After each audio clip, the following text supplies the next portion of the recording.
Big boss season 9ல் title winner யார், உங்களோட சப்போர்ட் யாருக்கு அப்படிங்கிறத கமெண்ட்டில் போட்டு விடுங்க.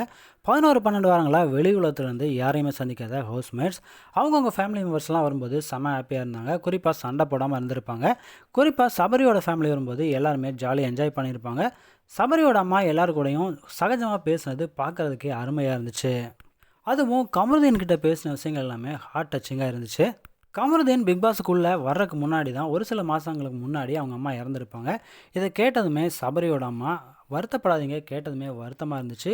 உங்கள் அம்மாவோட ரூபத்தில் தான் நான் இருக்கேன் அப்படின்னு சொல்லும்போதே நெகிழ்ச்சியாக கமருதீன் அவங்க அம்மாவை கட்டி பிடிச்சிருப்பாரு. அது மட்டும் இல்லாமல் ஒரு அம்மாவாக உங்கள் கல்யாணத்துக்கு என்னெல்லாம் செய்யணுமோ அதை நான் நின்று செய்கிறேன் அப்படின்னு சொல்லியிருப்பாங்க. இதை கேட்டதுமே வெக்கப்படுற பொண்ணு மாதிரி முன்னாடி வந்து உட்கார ட்ரை பண்ணியிருப்பாங்க பாரு. இதை பார்த்ததுமே கமருதீன் என்னடி ட்ரெயினில் சமோசா வைக்கிற மாதிரி வந்து உட்கார்ற அப்படின்னு ஃபன் பண்ணியிருப்பாரு. கமருதீன் கிட்ட சபரியோட அம்மா பேசின விஷயங்கள் எல்லாமே ரொம்பவே ஹார்ட் டச்சிங்காக இருந்தது. இதை பற்றின உங்களோட கருத்துக்களை கமெண்ட்ஸ் பாக்ஸில் ஷேர் பண்ணுங்கள்.